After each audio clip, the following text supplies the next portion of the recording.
नमस्कार दोस्तों, मेरा नाम सायरा है। मैं एक छोटे से परिवार में रहती हूँ। मैंने अपने जीजा जी की नहाते हुए एक वीडियो बनाई थी।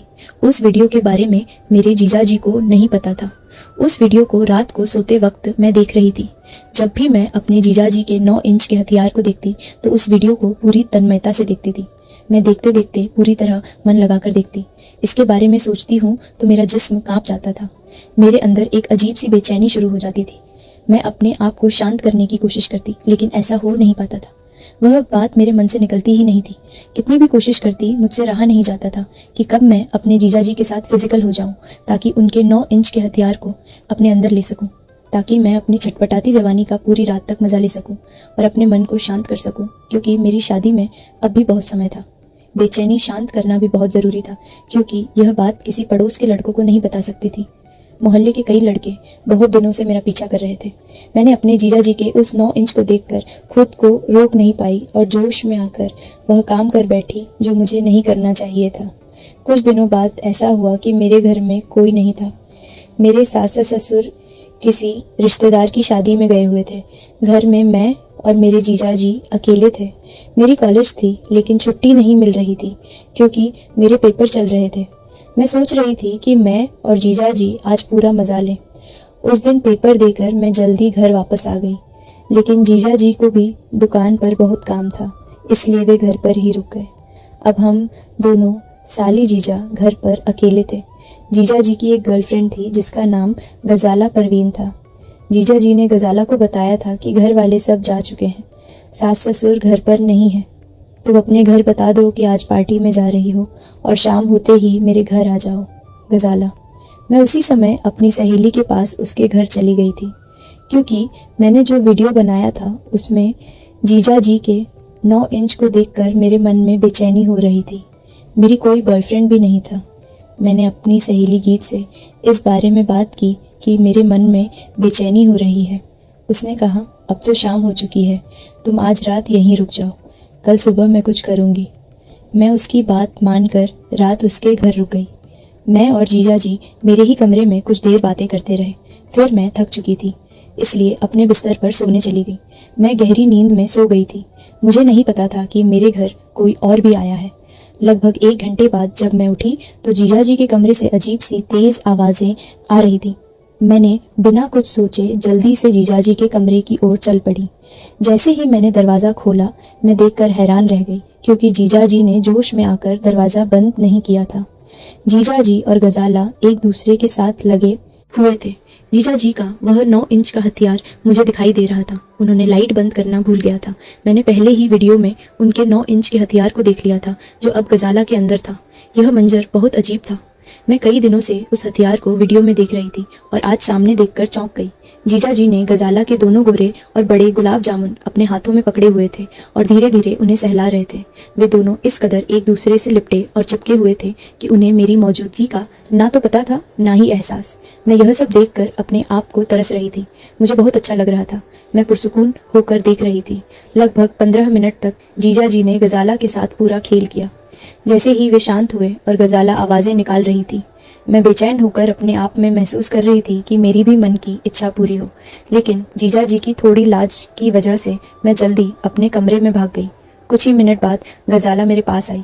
उसकी हालत देखकर मैं हैरान थी। उसके बाल खुले हुए थे और उसके चेहरे पर लिपस्टिक इधर उधर फैली हुई थी, जो जीजा जी ने उसके होठों को बच्चों की तरह चूस कर फैला दिया था।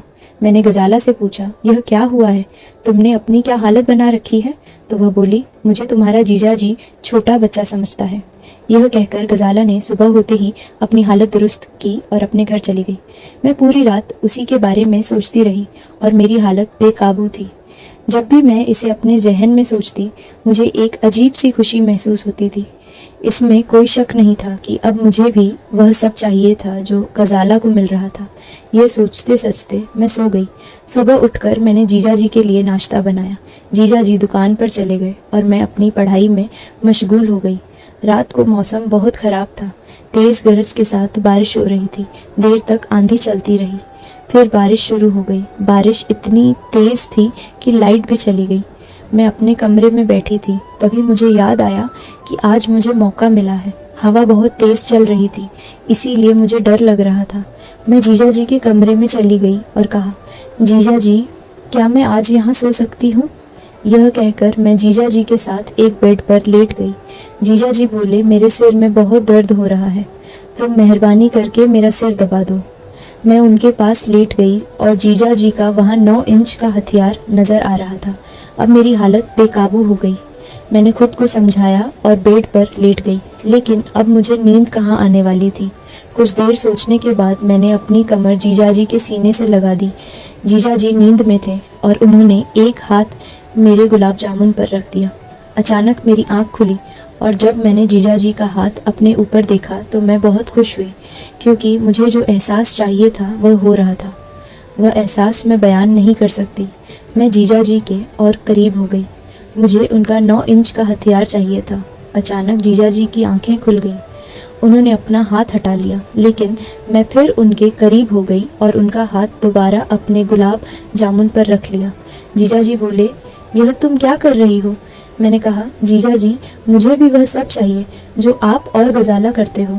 जीजा जी बोले, अरे पागल, ये तुम क्या बात कर रही हो? मैंने कहा, जीजा जी, मैं पागल नहीं हूँ, मैंने सब कुछ देखा है। अब जीजा जी परेशान हो गए। मैंने उनका हाथ पकड़ा और कहा, मेरे साथ भी करो। जीजा जी ने मना कर दिया तो मैंने कहा, मैं सास ससुर को सब बता दूंगी। जीजा जी ने कुछ सोचा, लगभग 20 मिनट बाद बोले, तुम ऐसा कुछ नहीं करोगी? मैंने बिना कुछ सोचे कहा, जो मैं कह रही हूँ वह मुझे पूरा करो, नहीं तो मैं आपके और गजाला की सारी बात सास ससुर को बता दूंगी। तब जीजा जी ने थोड़ा सोचा और मेरी तरफ देखकर बोले, तुम ऐसे नहीं मानोगी। मैंने कहा, जीजा जी, मैं भी तो आपकी साली हूँ, तुम सास ससुर को कुछ नहीं बोलना। उस बारिश वाली रात में वह सब कुछ हो गया जो मेरे मन की बरसों की ख्वाहिश थी।